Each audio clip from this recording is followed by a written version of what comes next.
আজি আমাৰ শক্তি গহন বিশ্বত তাপ বিদ্যুৎ শক্তি হ'ল দৰাচলতে আধাৰশিলা স্বৰূপ, যিটো বিশ্ব স্তৰত সৰ্ববৃহৎ বিদ্যুৎ উৎপাদনকাৰী উৎস। 2016 চনত বিশ্বৰ মুঠ স্থাপিত ক্ষমতাৰ 61% অংশৰে তাপ বিদ্যুতৰ স্থাপিত ক্ষমতা 3,954 গিগাৱাটৰ পৰা বাঢ়ি 2.1% CAGR-ত 2030 চনৰ ভিতৰত 5,318 গিগাৱাট হ'ব বুলি আশা কৰা গৈছে। ভাৰতত 344 গিগাৱাটৰ মুঠ স্থাপিত ক্ষমতাৰ 63% আহে জীৱাশ্ম ইন্ধন ভিত্তিক তাপ বিদ্যুৎ প্ৰকল্পসমূহৰ পৰা। এনেকৈ ভাৰতে পাইছে বিশ্বৰ সামগ্ৰিক বিদ্যুৎ উৎপাদনত 5ম স্থান আৰু তাপ বিদ্যুৎ শক্তি উৎপাদনত পাইছে বিশ্বৰ 3য় স্থান। তাপ বিদ্যুৎ শক্তি ক্ষেত্ৰ হ'ল সবাতোকৈ অধিক শক্তি গ্ৰহণ ক্ষেত্ৰসমূহৰ ভিতৰত অন্যতম, আৰু সেয়েহে শক্তি সংৰক্ষণৰ বাবে ভাৰত চৰকাৰৰ উদ্যমৰ বাবে ইয়াক প্ৰধান ক্ষেত্ৰ হিচাপে বাছনি কৰা হৈছে।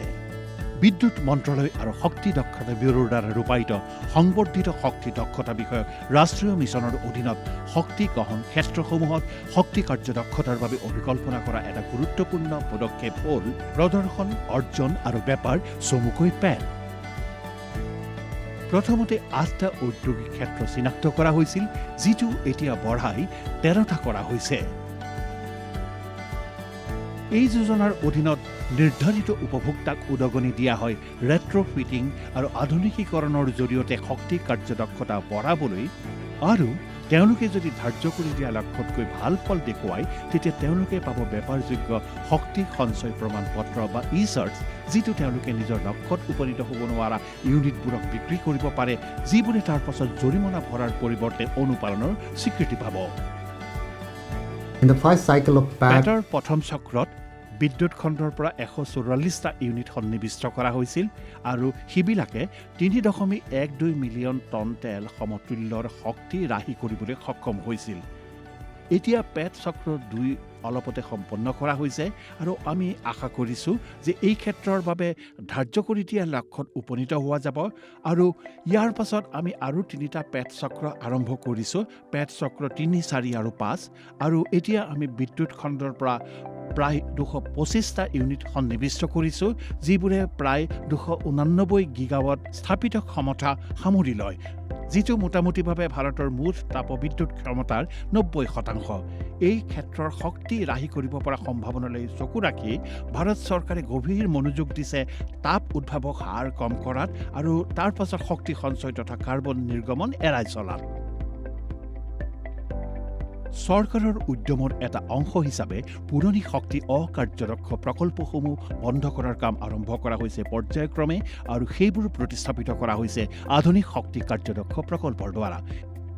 এই প্ৰক্ৰিয়াত সংবৰ্ধনৰ বাবে আন বিভিন্ন সৰ্বোত্তম উপায় হাতত লোৱা হৈছে, যেনে প্ৰক্ষালন কৰা কয়লাৰ ব্যৱহাৰ, গতিশীল কয়লা সন্তুলন, ইণ্টেলিজেণ্ট ছুট ব্লোয়িং ছিষ্টেম, অপব্যয় হোৱা তাপ পুনৰুদ্ধাৰ আৰু বাষ্প টাৰ্বাইন গেছ ভিত্তিক প্ৰকল্পসমূহৰ স্থাপন, বাষ্প অৱশোষণ মেচিনসমূহৰ স্থাপন, আটাইবোৰ প্ৰযোজ্য মটৰ আৰু পাম্পত চলক দ্ৰুতিৰ ড্ৰাইভৰ ব্যৱহাৰ, অনুকূলিত ব্লেড কোণৰ সৈতে FRP ব্লেডৰ দ্বাৰা ধাতৱীয় ব্লেড ফেনবোৰৰ প্ৰতিস্থাপন, বেল্ট ড্ৰাইভৰ ঠাইত প্ৰত্যক্ষ ড্ৰাইভৰ বাবে দৃষ্টিকোণ, অ'পেন AD ৰিং ফ্ৰেমৰ নিউমেফিলৰ সোৱন চাপৰ অনুকূলন, পুৰণি আৰু ৰিৱাইণ্ড কৰা মেচিনবোৰৰ প্ৰতিস্থাপন কৰি শক্তি কাৰ্যদক্ষ মটৰ স্থাপন কৰা, য'তেই প্ৰতিষ্ঠা কৰা হৈছে তাতে অভাৰহেড ব্লোৱাৰ ৰৈ চলোৱা।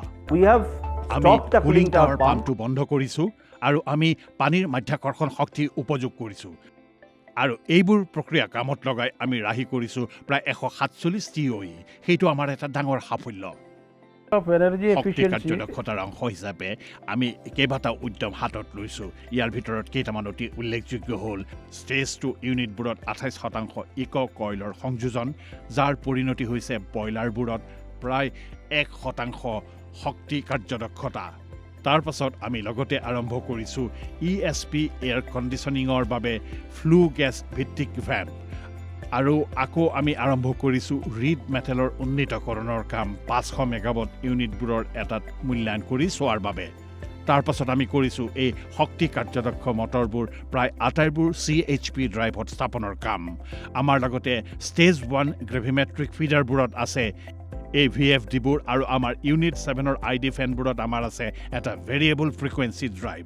এই আটাইবোৰৰ পৰিণতি হৈছেগৈ প্ৰায় 150 মিলিয়ন ইউনিটৰ শক্তি সঞ্চয়। এই সফলতাত অনুপ্ৰাণিত হৈ বিদ্যুৎ মন্ত্ৰালয় আৰু BEE-এ আৰু অধিক অভিলাষী লক্ষ্য ধাৰ্য কৰিছে। 8.869 million TOE, 1.006 million TOE, 0.6998 million TOE আৰু 0.531 মিলিয়ন TOE যথাক্ৰমে পেট চক্ৰ 2, 3, 4 আৰু 5ত। এই যোজনাৰ অধীনত আৰু অধিক ক্ষেত্ৰ সামৰি লোৱাৰ সময়তে পেট এটা গুৰুত্বপূৰ্ণ উদ্যম হৈ উঠিছে শক্তি উপভোগ কম কৰাৰ আৰু পাৰিৱেশিক প্ৰভাৱ কম কৰাৰ আৰু লগতে ধৰিত্ৰী পুনৰুজ্জীৱিত কৰি তোলাৰ দিশত, যাতে আমি পাওঁ এখন অধিক সুস্থ, অধিক গতিশীল তথা অধিক শক্তি কাৰ্যদক্ষ ভাৰত।